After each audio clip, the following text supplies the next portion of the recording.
Hi, തായ്ലൻഡിൽ നിന്നുള്ള പുതിയൊരു വീഡിയോയിലേക്ക് സ്വാഗതം. ഞാനിപ്പോൾ ബാങ്കോക്കിലാണ്. തായ്ലൻഡിന്റെ ഊർജ്ജസ്വലമായ തലസ്ഥാനമായ ബാങ്കോക്ക് നൂറ്റാണ്ടുകൾ പഴക്കമുള്ള പാരമ്പര്യങ്ങളും ചലനാത്മകമായ ആധുനികതയും നിലനിൽക്കുന്ന ഒരു നഗരമാണ്. ചക്രി രാജവംശത്തിന്റെ തലസ്ഥാനമായി 1782 രാമ ഒന്നാമൻ രാജാവ് സ്ഥാപിച്ച ബാങ്കോക്ക് നദീതീരത്തെ ഒരു വ്യാപാര കേന്ദ്രത്തിൽ നിന്ന് തിളങ്ങുന്ന അമ്പരചുംബികളായ കെട്ടിടങ്ങൾക്കും ലോകോത്തര ഷോപ്പിംഗിനും കാര്യക്ഷമമായ ഗതാഗത സംവിധാനങ്ങൾക്കും പേരുകേട്ട വിശാലമായ ഒരു മഹാനഗരമായി വളർന്നു. എന്നിരുന്നാലും അതിന്റെ ആത്മാവ് തായ് സംസ്കാരത്തിലും ആത്മീയതയിലും വേരൂന്നിയ അലങ്കരിച്ച ക്ഷേത്രങ്ങളിലും കാവ്യവസ്ത്രധാരികളായ സന്യാസിമാരിലും നഗരജീവിതത്തിൽ വ്യാപിക്കുന്ന ദൈനംദിന ആചാരങ്ങളിലും പ്രതിഫലിക്കുന്നു. ഗ്രാൻഡ് പാലസ്, വാട്ട് അരുൺ, മറ്റെണ്ണമറ്റ പുണ്യസ്ഥലങ്ങൾ എന്നിവ രാജ്യത്തിന്റെ ബുദ്ധമത പൈതൃകത്തിന്റെ ജീവിക്കുന്ന പ്രതീകങ്ങളായി നിലകൊള്ളുന്നു. അതേസമയം ഊർജ്ജസ്വലമായ തെരുവ് ഭക്ഷണം, പരമ്പരാഗത കലകൾ, ഫ്ലോട്ടിംഗ് മാർക്കറ്റുകൾ, സജീവമായ ഉത്സവങ്ങൾ എന്നിവയാൽ എല്ലാ വർഷവും ദശലക്ഷക്കണക്കിന് വിനോദസഞ്ചാരികളെ ആകർഷിക്കുന്ന ബാങ്കോക്ക് ഒരു സാംസ്കാരിക ശക്തി കേന്ദ്രം കൂടിയാണ്. ഒരു ആഗോള നഗരമായി വികസിച്ചുകൊണ്ടിരിക്കുന്ന ബാങ്കോക്ക് രാജകീയ ചരിത്രം, മതഭക്തി, ചലനാത്മകമായ സർഗാത്മകത, ആധുനിക നഗരജീവിതം എന്നിവയുടെ സമന്വയത്താൽ അതിന്റെ അതുല്യമായ ഐഡന്റിറ്റി നിലനിർത്തുന്നു. ബാങ്കോക്കിലെ പ്രശസ്തമായ 2 ബുദ്ധക്ഷേത്രങ്ങളാണ് ഈ വീഡിയോയുടെ ഹൈലൈറ്റ്.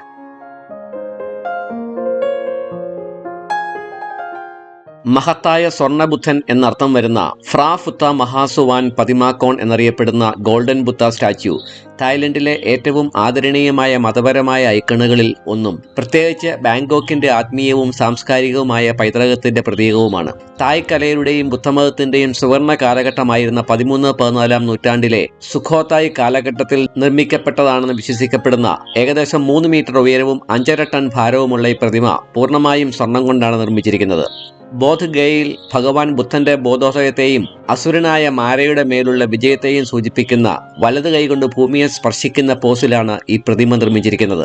18-ാം നൂറ്റാണ്ടിലെ സംഘർഷ സമയങ്ങളിൽ പ്രതിമയെ സംരക്ഷിക്കുന്നതിനായി അതിന്റെ യഥാർത്ഥ മൂല്യം മറച്ചുവെക്കുന്നതിനായി ഇത് പൂർണ്ണമായും കുമ്മായവും ഗ്ലാസും കൊണ്ട് മൂടിയിരുന്നു. പ്രതിമ സ്ഥാപിക്കാൻ ആവശ്യമായ വലിയ കെട്ടിടം ക്ഷേത്രത്തിന് ഇല്ലാത്തതിനാൽ ലളിതമായ തകരം കൊണ്ടുള്ള ഒരു മേൽക്കൂരയിൽ സൂക്ഷിച്ചിരുന്ന ഈ പ്രതിമയുടെ യഥാർത്ഥ മൂല്യം ഏകദേശം 200 വർഷത്തോളം മറന്നുപോയി. ഒരു സാധാരണ കുമ്മായം കൊണ്ടുള്ള ബുദ്ധനായി തെറ്റിദ്ധരിക്കപ്പെട്ട ഈ പ്രതിമ പല സ്ഥലത്തേക്കും മാറ്റപ്പെട്ടു. ശ്രദ്ധേയമായ ഒരു വഴിത്തിരിവിൽ 1955 ബാങ്കോക്കിലെ ചൈന ടൗണിൽ സ്ഥിതി ചെയ്തിരുന്ന ചെറിയ ക്ഷേത്രമായ വാട്ട് റാമിറ്റ് എന്ന ഈ ക്ഷേത്രത്തിലേക്ക് പ്രതിമയെ മാറ്റി സ്ഥാപിക്കാനുള്ള ശ്രമത്തിനിടെ പ്രതിമ അബദ്ധത്തിൽ ഒരു ക്രെയിനിൽ നിന്ന് വീണ് പൊട്ടുകയും പ്ലാസ്റ്ററിനടിയിൽ സ്വർണത്തിന്റെ തിളക്കം കാണുകയും ചെയ്തു. ബുദ്ധ നോമ്പിന്റെ തലേദിവസം നടന്ന ഈ സംഭവം പലരും ഒരു ദിവ്യ അടയാളമായി കണ്ടു. ഇത് ക്ഷേത്രത്തിനും തായ്ലൻഡിനും ഒരു ആത്മീയ ഉണർവ് നൽകി. സുവർണ ബുദ്ധൻ പ്രതിരോധശേഷിയുടെയും വിശുദ്ധിയുടെയും ബുദ്ധമത വിശ്വാസത്തിന്റെ മറഞ്ഞിരിക്കുന്ന ആന്തരിക മൂല്യത്തിന്റെയും അഗാധമായ പ്രതീകമായി മാറി. പ്രതിമ പരസ്പരം ബന്ധിപ്പിച്ച 9 ഭാഗങ്ങൾ കൂട്ടിയാണ് നിർമ്മിച്ചിരിക്കുന്നത്. അതിന്റെ അടിഭാഗത്ത് പ്രതിമയെ വേർപെടുത്താൻ സഹായിക്കുന്ന പ്ലാസ്റ്ററിൽ പൊതിഞ്ഞ ഒരു താക്കോലും കണ്ടെത്തിയിരുന്നു. പ്രതിമയുടെ ശരീരം 40% ശുദ്ധമായ സ്വർണ്ണമാണ്. താടി മുതൽ നെറ്റി വരെ 80% ശുദ്ധമായ സ്വർണത്തിലും 45 കിലോഗ്രാം ഭാരമുള്ള മുടിയും മുകളിലെ കെട്ടും 99% ശുദ്ധമായ സ്വർണത്തിലുമാണ് നിർമ്മിച്ചിരിക്കുന്നത്. നിലവിലെ സ്വർണ്ണവിലയിൽ പ്രതിമയിലെ സ്വർണത്തിന് ഏകദേശം $482 ദശലക്ഷം വില വരുമെന്ന് കണക്കാക്കപ്പെടുന്നു. ഇന്ന് 2010 നിർമ്മിച്ച വെളുത്ത കരാര മാർബിൾ കൊണ്ട് നിർമ്മിച്ചതും പരമ്പരാഗത തായ് സ്ഫിയറുകളാൽ കിരീടമണിഞ്ഞതുമായ തിളങ്ങുന്ന ബഹുനില ക്ഷേത്രമായ ഫ്രാ മഹാ മോണ്ടോപ്പിൽ ഇത് പ്രതിഷ്ഠിച്ചിരിക്കുന്നു. പ്രതിമയുടെ സമ്പന്നമായ ഭൂതകാലത്തെയും തായ് ചൈനീസ് പാരമ്പര്യങ്ങളുടെ സാംസ്കാരിക മിശ്രിതത്തെയും ബഹുമാനിക്കുന്നതിനായി രൂപകൽപ്പന ചെയ്ത ഒരു ദേവാലയമായും മ്യൂസിയമായും ഈ കെട്ടിടം പ്രവർത്തിക്കുന്നു. ഫ്രാ മഹാ മോണ്ടോപ്പിന്റെ താഴത്തെ നിലകളിൽ 2 മ്യൂസിയങ്ങളുണ്ട്. ഒന്നിൽ സ്വർണ്ണബുദ്ധന്റെ ഉത്ഭവം, പുനർനിർമ്മാണം തുടങ്ങിയവ വിവരിക്കുന്നു. മറ്റൊന്നിൽ ചൈനീസ് കുടിയേറ്റത്തിന്റെയും തായ് സമൂഹത്തിലേക്കുള്ള സംയോജനത്തിന്റെയും ചരിത്രം പറയുന്നു. ഇന്ന് വാട്ട് റാമിറ്റും സ്വർണ്ണബുദ്ധനും ലോകമെമ്പാടുമുള്ള ആരാധകരെയും വിനോദസഞ്ചാരികളെയും ചരിത്രകാരന്മാരെയും ആകർഷിക്കുന്നു. അതിന്റെ സൗന്ദര്യവും മറന്നുപോയ ചരിത്രവും ഏറ്റവും എളിമയുള്ള പുറം കാഴ്ചകളുടെ പിന്നിൽ വലിയ ആത്മീയവും ചരിത്രപരവുമായ പ്രാധാന്യം ഒളിഞ്ഞിരിക്കുന്നുണ്ടെന്ന് നമ്മെ ഓർമ്മിപ്പിക്കുന്നു.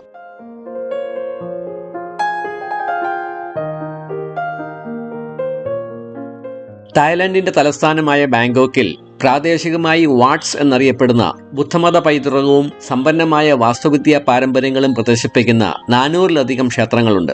ഇവയിൽ പലതും ആരാധനാലയങ്ങളായും സന്യാസ ജീവിതത്തിന്റെ സജീവ കേന്ദ്രങ്ങളായും വർത്തിക്കുമ്പോൾ ആത്മീയ അന്തരീക്ഷം, സങ്കീർണമായ കൊത്തുപണികൾ, ചരിത്രപരമായ പ്രാധാന്യം എന്നിവയാൽ ദശലക്ഷക്കണക്കിന് സന്ദർശകരെ ആകർഷിക്കുന്നവയുമാണ്.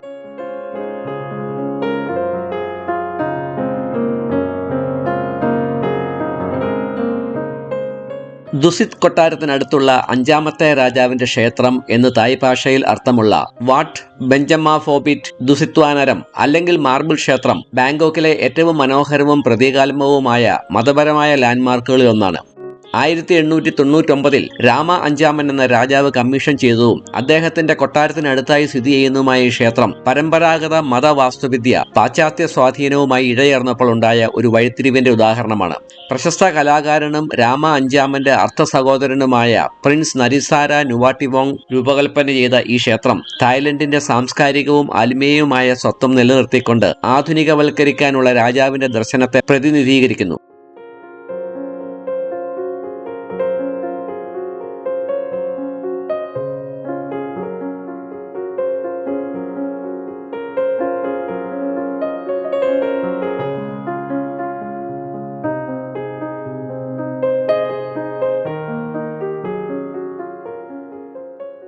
ക്ഷേത്ര സമുച്ചയത്തിന്റെ ഹൃദയഭാഗത്ത് സ്ഥിതി ചെയ്യുന്ന പൂർണ്ണമായും ഇറക്കുമതി ചെയ്ത ഇറ്റാലിയൻ കരാര മാർബിളിൽ നിർമ്മിച്ച ഓർഡിനേഷൻ ഹാളാണ് ഈ ക്ഷേത്രത്തിന് മാർബിൾ ടെമ്പിൾ എന്ന വിളിപ്പേര് നൽകുന്നത്. ഇതിനുള്ളിലാണ് ഫ്രാ ബുദ്ധജിനരാജ എന്ന വെങ്കലത്തിലുള്ള ബുദ്ധപ്രതിമ സ്ഥിതി ചെയ്യുന്നത്.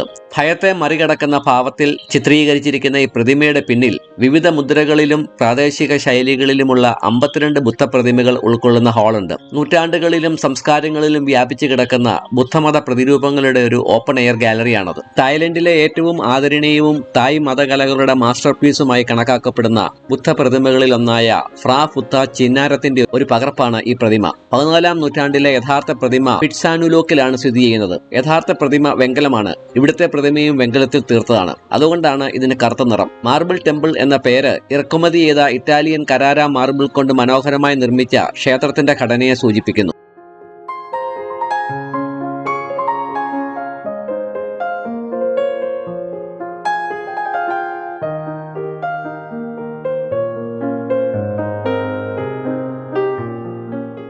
വാസ്തുവിദ്യാ മഹത്വത്തിനപ്പുറം മാർബിൾ ക്ഷേത്രം ഒരു പ്രവർത്തിക്കുന്ന രാജകീയ ആശ്രമമായും തെരവാദ ബുദ്ധമത ആചാരത്തിന്റെ കേന്ദ്രമായും പ്രവർത്തിക്കുന്നു. പരമ്പരാഗത ദിനചര്യകൾ പിന്തുടർന്നുകൊണ്ട് ദൈനംദിന ആചാരങ്ങളിൽ പങ്കെടുക്കുന്ന സന്യാസിമാർ ഇവിടെ താമസിക്കുന്നുണ്ട്. ധ്യാന സെഷനുകൾ, മന്ത്രോച്ചാരണങ്ങൾ, ബുദ്ധമത വിദ്യാഭ്യാസം എന്നിവ നടത്തുന്ന ഒരു ആരാധനാലയമാണ് ഈ ക്ഷേത്രം. പ്രധാന ബുദ്ധപ്രതിമയുടെ കീഴിൽ രാമ അഞ്ചാമൻ രാജാവിന്റെ ചിതാഭസ്മം അടക്കം ചെയ്തിരിക്കുന്നതിനാൽ അതിന്റെ പ്രാധാന്യം കൂടുതൽ ആഴമേറിയതാണ്. ക്ഷേത്ര സമുച്ചയത്തിൽ കാവൽ സിംഹങ്ങളാൽ ചുറ്റപ്പെട്ട മനോഹരമായി ലാൻഡ്സ്കേപ്പ് ചെയ്ത ഒരു പൂന്തോട്ടമുണ്ട്. സന്യാസിമാരുടെ താമസ സ്ഥലം, പ്രസംഗ ഹാൾ, ബോധിവിഷമുള്ള മുറ്റം എന്നിവയെല്ലാം ദേവാലയത്തിന്റെ അതേ ശ്രദ്ധയോടെ പരിപാലിക്കപ്പെടുന്നു. ഇന്ന് മാർബിൾ ടെമ്പിൾ ഒരു ദേശീയ സ്മാരകം മാത്രമല്ല, 5 തായ്ബാത്തിന്റെ നാണയത്തിൽ അടയാളപ്പെടുത്തിയിരിക്കുന്ന ഈ ക്ഷേത്രം യുനെസ്കോയുടെ ലോക പൈതൃക സ്ഥലത്തിന്റെ നോമിനി കൂടിയാണ്. വിനോദസഞ്ചാര കേന്ദ്രം എന്ന നിലയിൽ ജനപ്രീതി ഉണ്ടായിരുന്നിട്ടും കലാരൂപം, രാജകീയത, മതം ഇവയെല്ലാം സമന്വയിക്കുന്ന ക്ഷേത്രം ഒരു യഥാർത്ഥ വിശ്വാസ കേന്ദ്രമായി ഇന്നും തുടരുന്നു.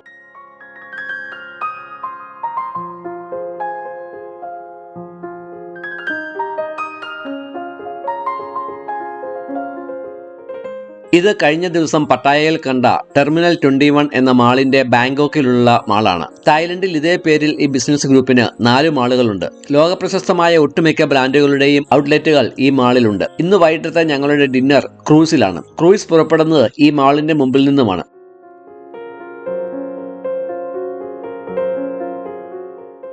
ബാങ്കോക്കിലെ ടെർമിനൽ 21 നിന്ന് പുറപ്പെടുന്ന ഒരു ഗംഭീരമായ 3 നില റിവർ ബോട്ടാണ് വിവ അലങ്ക ക്രൂയിസ്. സൂര്യാസ്തമയത്തിന് ശേഷം ബാങ്കോക്കിലെ ചാവോ ഫ്രായ നദിയിലൂടെ ഏകദേശം 500 അതിഥികളോടൊപ്പം വിനോദ പരിപാടികളും പാട്ടും കോണ്ടിനെന്റൽ ഭക്ഷണവുമായി 2 മണിക്കൂറോളം നടത്തുന്ന ഒരു ക്രൂയിസാണിത്. താഴത്തെ 2 ഡെക്കുകൾ വെള്ളത്തിന് അഭിമുഖമായ വിശാലമായ ജനാലകളോടുകൂടി എയർ കണ്ടീഷൻ ചെയ്ത സുഖസൗകര്യങ്ങൾ പ്രദാനം ചെയ്യുമ്പോൾ മുകളിലത്തെ ഡെക്ക് നഗരത്തിന്റെ മനോഹരമായ രാത്രികാല പനോരമിക് ദൃശ്യങ്ങൾ നമുക്ക് നൽകുന്നു. ഈ ക്രൂസിൽ വാട്ട് അരുൺ, ഗ്രാൻഡ് പാലസ്, രാമപാലം, ഏഷ്യാറ്റിക് നദീതീരങ്ങൾ പോലുള്ള ഐക്കണിക് ലാൻഡ്മാർക്കുകളുടെ പ്രകാശപൂരിതമായ ഒരു ദൃശ്യം നമുക്ക് ആസ്വദിക്കാൻ കഴിയും.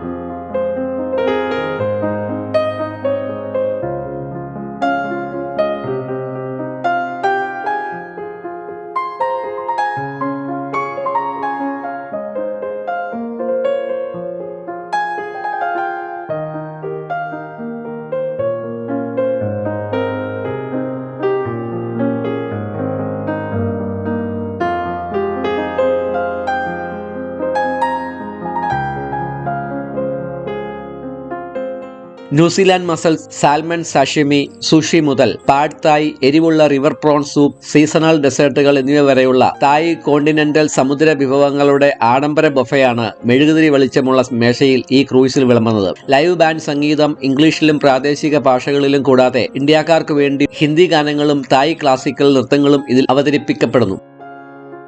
ഏകദേശം 1700 തായ് ബാത്താണ് ഈ ക്രൂയിസിന്റെ നിരക്ക്. നദീതീരത്തെ അതിശയിപ്പിക്കുന്ന കാഴ്ചകളും സുഗമമായ സേവനവും ഒക്കെ പ്രശംസ അർഹിക്കുന്നുണ്ടെങ്കിലും എല്ലാവർക്കും ഇതിലെ ഭക്ഷണവും ഉയർന്ന ബാൻഡ് വോളിയവും ഇഷ്ടപ്പെടണമെന്നില്ല.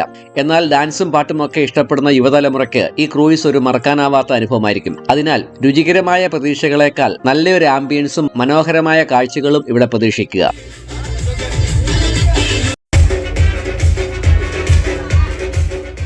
ബാങ്കോക്കിൽ വന്നാൽ എല്ലാവരും സന്ദർശിക്കുന്ന ഒരു സ്ഥലമാണ് സഫാരി വേൾഡ്. അതിശയിപ്പിക്കുന്ന ആക്ടിവിറ്റികളും സ്റ്റണ്ട് പെർഫോമൻസുകളും നിറഞ്ഞതാണ് സഫാരി വേൾഡ്. അതിൻ്റെയൊക്കെ കാഴ്ചകൾ അടുത്ത വീഡിയോയിൽ.